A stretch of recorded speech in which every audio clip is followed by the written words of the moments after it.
Mesdames et messieurs, permettez-moi de saluer Monsieur le professeur Izid et Georges Auclin, de remercier Anne-Laure Saint-Dizier et de vous souhaiter bienvenue au Sénat français, si vous me permettez, de vous dire Shlama Lao Ron. Je ne sais pas si je l'ai bien dit. Je viens de l'apprendre il y a 5 minutes. Mais c'est toujours un plaisir de vous retrouver, surtout de retrouver ceux qui ne se résignent pas, ceux qui continuent à défendre les Assyro-Chaldéens dans une indifférence générale. Je ne peux que regretter cette passivité et je suis fière d'être aux côtés du président Retailleau, désormais notre nouveau ministre de l'Intérieur au Sénat, pour défendre les chrétiens d'Orient. Vous savez que c'est une cause qui ne l'a jamais quitté et qui l'a toujours porté. Et permettez-moi de citer l'évangile de Saint Luc. Je vous le dis, s'ils se taisent, les pierres crieront. Et je crois qu'au Sénat, vous trouverez des femmes et des hommes qui n'ont pas souhaité se taire face au génocide assyro-chaldéen et plus largement face au totalitarisme islamique.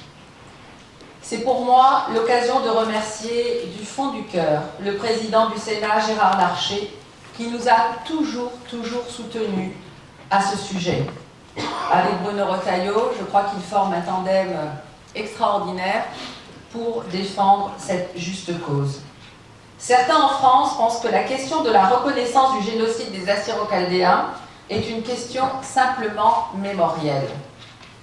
Pourtant, dans ce débat qui traverse la France sur son identité et sur la place des populations issues de l'immigration, on constate un grand absent.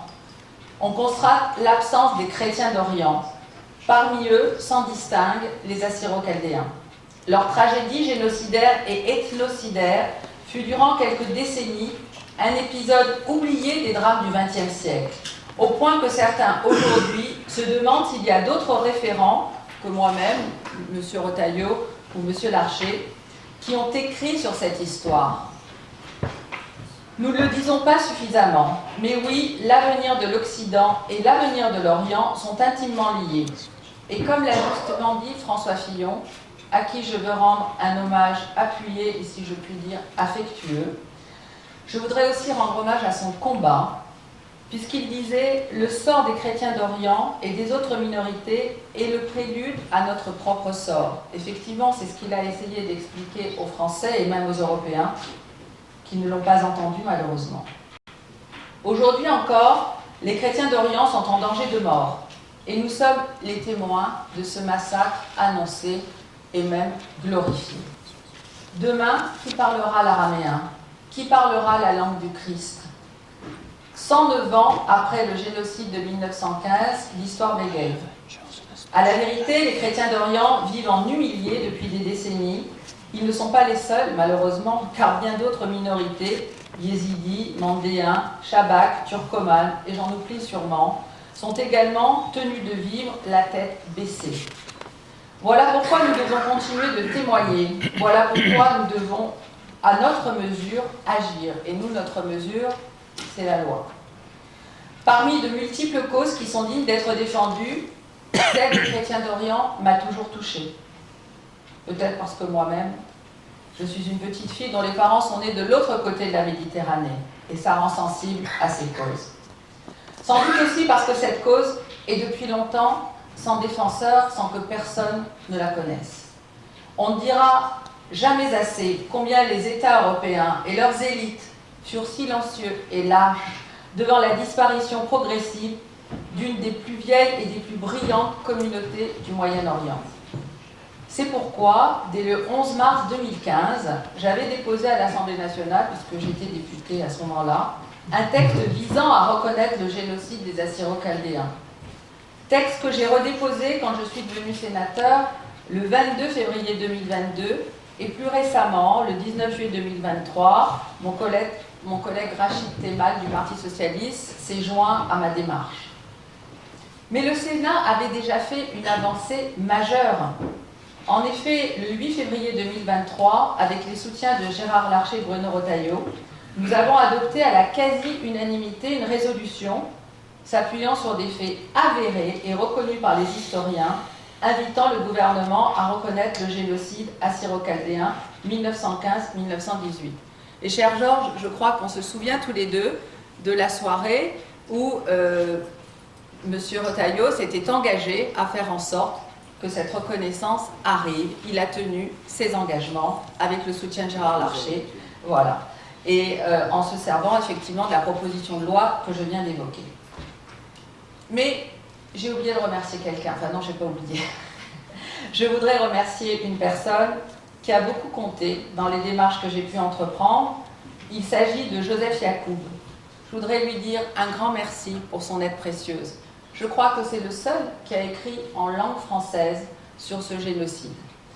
Et j'ai lu bien évidemment tous ses ouvrages, mais c'est surtout une très belle rencontre avec quelqu'un de passionné et passionnant, d'extrêmement cultivé, et qui porte cette cause au fond de son cœur. Je veux le redire aujourd'hui, nous avons un rôle de protection. Je parle au présent, j'espère que je ne parle pas au passé, parce que je crois que la France a toujours ce rôle. En tout cas, moi, ça fait partie du rôle que je pense que la France ne doit pas abandonner. Donc nous avons un rôle de protection envers les chrétiens d'Orient, qui est l'héritage d'une longue histoire remontant aux capitulations signées par François Ier avec le sultan Soliman le Magnifique en 1535. La mémoire et l'histoire contribuent à l'identité des peuples. L'oubli et la négation apportent atteinte au respect de la dignité humaine. Ne laissons pas la France faillir à son devoir historique et moral de protection des minorités chrétiennes d'Orient pour ne pas faire rougir l'histoire. Il y a un siècle, le génocide des Assyro-Chaldéens syriaques a été ignoré. Il continue à l'être, tout comme aujourd'hui celui des chrétiens d'Orient. Contrairement au génocide arménien, reconnu par de nombreux pays, organisation internationale et considéré comme l'un des 4 génocides officiellement acceptés par l'ONU, le massacre des Assyriens, des Syriaques, souffre d'un manque de reconnaissance en tant que génocide. Et je dois vous avouer que c'est après avoir fait voter et défendu le texte sur la reconnaissance du génocide de 1915 que je me suis dit mais c'est pas possible, on ne peut pas parler que de celui-ci, l'autre aussi qui était perpétré par les mêmes au même moment, dans les mêmes conditions, doit être également reconnu. Il doit être reconnu pour notre mémoire. Ce manque de reconnaissance est sans dû au fait que la nation assyrienne est souvent méconnue, parce que nous sommes à la fois protecteurs historiques des chrétiens d'Orient, mais aussi le pays qui se dit celui des droits de l'homme. Ces génocides du XXe siècle comme du XXIe siècle ne doivent pas faire face à la passivité de la communauté internationale. La lutte contre la barbarie doit mobiliser l'ensemble des pays du monde et nous devons reconnaître le génocide de ces chrétiens. Les actes commis par les forces ottomanes il y a plus d'un siècle, comme ils sont commis aujourd'hui par les islamistes, doivent être considérés comme un crime de génocide et comme des crimes contre l'humanité. Hélas, aujourd'hui, nous ne pouvons que déplorer la passivité de l'ONU pour la protection de ces minorités et même son silence, parfois complice. Ces minorités victimes de torture et de purification ethnique. Je voudrais aussi évoquer l'exil des milliers de chrétiens, des Kurdes, des Yézidis, la disparition totale des Juifs d'ailleurs sur cette partie du monde. En réalité, la paix au Moyen-Orient ne peut se construire que dans le respect des différences, sur la tolérance, la liberté religieuse et la liberté de conscience. La présence fragile des communautés chrétiennes, dont l'origine remonte à la nuit des temps, est aussi une des clés de celle de la paix, comme celle de toutes les autres minorités qui doivent pouvoir accéder aux mêmes droits civiques, à la même sécurité pour leur famille que les membres de la communauté majoritaire. 2024, 2014, 1915. Oui, il s'agit de véritables génocides, comme je l'avais dénoncé à l'occasion des questions au gouvernement le 23 juillet 2014 à l'Assemblée nationale. Ce génocide est aussi celui de la matrice de notre civilisation et il nous oblige à agir au nom de l'histoire et des engagements de la France. Comme l'explique Joseph Yacoub, ce génocide physique, cette spoliation des terres et des biens était accompagné d'atteintes graves à l'héritage culturel. Comme aujourd'hui, malheureusement, le sort des Arméniens d'Artsakh, dont les Azerbaïdjanais effacent toutes les traces.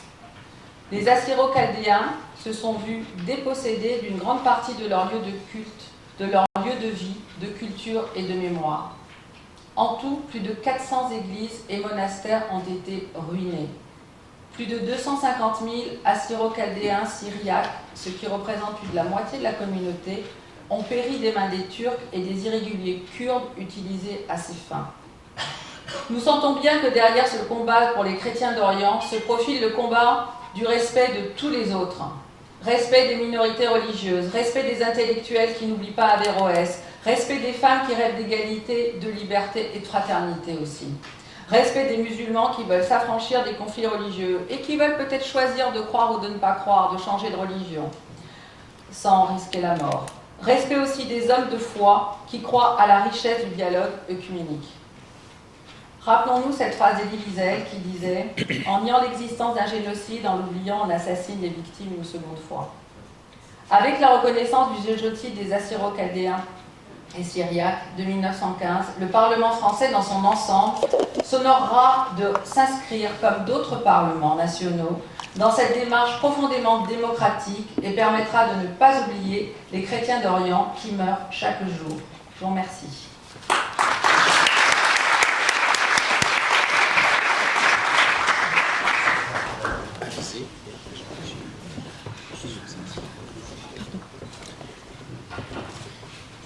Pas que ça sonne. Pardon. Merci. Senadora Valérie Boyer, las primeras palabras las voy a hacer en español por el agrado que sé que usted habla español. Oui, il y a longtemps. Por tanto, mi más sincera gratitud por esta ocasión de permitirnos a dirigirnos en un lugar tan especial sobre temas que tienen que ver con el pueblo asirio y luego de pertenencia a Caldea y otras iglesias aquí representadas. Por tanto, muchísimas gracias por estas palabras de apoyo incondicional, del trabajo que ha hecho y sobre todo esta convicción de que es la mejor manera para ir construyendo la historia pensando en el ser humano. Merci. I'm going to summarize what our senator has been telling you in French. Probably most of you haven't understood her as she deserves. So she and other people like François Pupponi, who is also here, through Giorgio Clan, who has been at the connection. Without him, it would be probably very difficult, I would say impossible, to be today here and to talk about a topic that touches each of us. So, George, thank you very much for that as well. She, thanks to her, finally the Assyrian genocide has an official recognition in France. And we are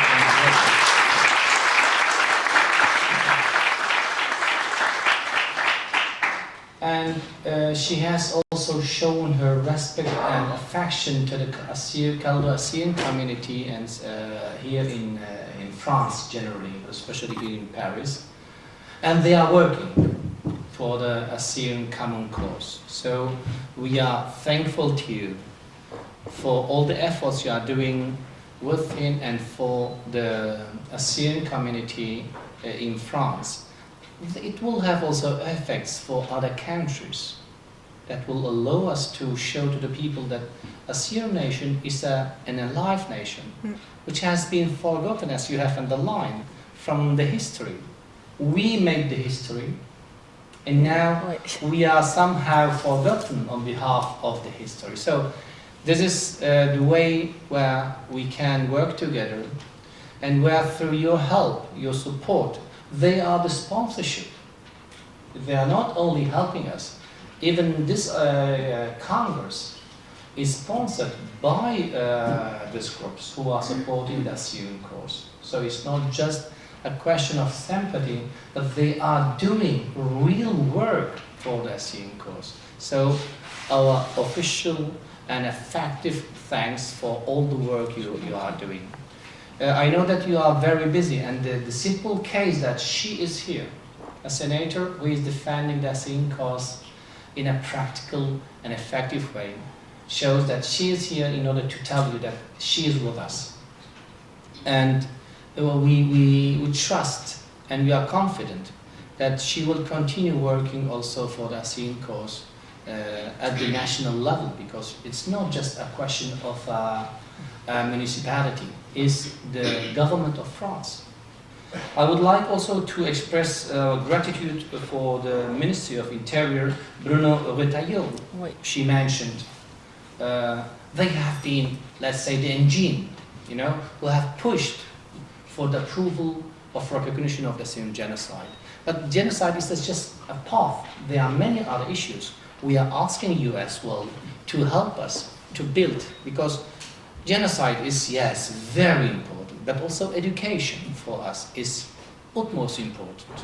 We have to have the chance also to teach our mother tongue, the modern Assyrian language, to our kids. So we are going to ask you to continue supporting our initiatives in order to give the chance to these people, as you have mentioned. They have suffered, they have been slaughtered, their blood was shed, and no one was just denouncing it. And you are here and you say, we are not only denouncing it, we are defending your cause. So this gives hope also to the ASEAN community, not only in France, but around the world. So we will have the chance to talk on the 17th in relation to Professor Joseph Yacoub, who has done a huge work, and many others. Each of them, according to their capacity and possibility, they have contributed that today in France, the Assyrian genocide within the Armenian and the Pontic Greek one are gradually being recognized. So we are thankful to you, and we are very happy to have this chance to be here, and also to show you that we are also working. We are not only just crying and asking for help, but we are also contributing for this ideal. European Union is working in a way that really is working, crossing the borders without showing the passport and the checkpoints. Is at first. But I have been working the last 15 years at the European level for the higher education system. You know that we are now talking about the alliances. This will make this continent stronger than ever, because from bottom up we can build. Education is our priority, and this is also the priority of Nineveh Academic Chair, which has been founded at the University of Salamanca, where you have learned Spanish, if I'm not wrong. Il y a longtemps. Mais quand même, vous défendez très bien. Et donc, merci beaucoup. Avec Rabara Besenta, Todi Segui, and we count on you. Thank you.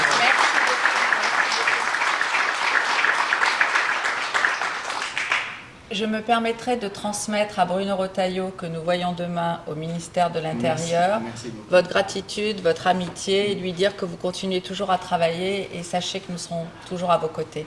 Et je vous prie de bien vouloir utiliser Georges pour ces genres de travail et des obligations, parce que sans lui, peut-être on n'aurait pas eu l'occasion, le plaisir et l'honneur d'être ici pour partager avec vous ce que nous sommes en train de lutter d'une manière intelligente, effective et surtout basée sur l'éducation. Exactement. Donc, merci beaucoup.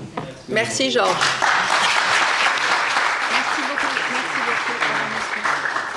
Muchísimas gracias. Muchas gracias. Así que ya tenemos ocasión. Je rêve de retourner à Salamanque. La invitación está ya cursada. Merci. Attendez. On a une petite chose comme signe de reconnaissance. Where's my...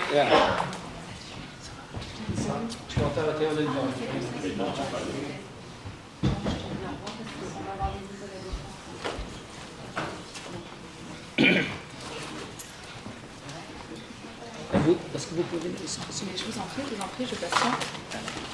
On fait là ou ici? Alors. Oh, c'est Salamanca. As she has been in Salamanca, and Salamanca is the oldest university of Spain and the third ancient university of Europe. Ah bon? Yes. Bologna, Paris, Salamanca, and Oui. Oxford. These are the oldest universities of Europe. Ah oui, and of the- d'accord. Je yeah. croyais que c'était- oui, ok. Ah oui, Bologne, Salamanque, Paris. Oui. Non, Et Paris, oui. Salamanque et après c'est l'Oxford, donc la troisième. Et alors, while they were, discovering things, they discovered the sky of Salamanca. You know that in the 16th century, astrology was taught in a really scientific way. And when they discovered the sky of Salamanca, it has become a kind of symbol for the 8th century, which we celebrated in 2018. So, with small things, we show our gratitude. Just a nice, this is the sky of Salamanca. Ah, c'est joli. So this is a typical official, let's say, small gift on behalf of the university, but especially on behalf of all these people who appreciate you very much. And thank you for the whole work you are doing. Thank you again. Merci beaucoup. Oh, c'est trop beau. Merci beaucoup. Ça, c'est le ciel de Salamanque. Alors, la prochaine fois, quand vous allez venir, alors on va vous faire une visite bien organisée. C'est gentil. Merci Ouais, beaucoup. Merci à vous. C'est adorable. Merci beaucoup. Merci beaucoup. C'est le ciel de ma jeunesse. Oui. Ok, bah, merci.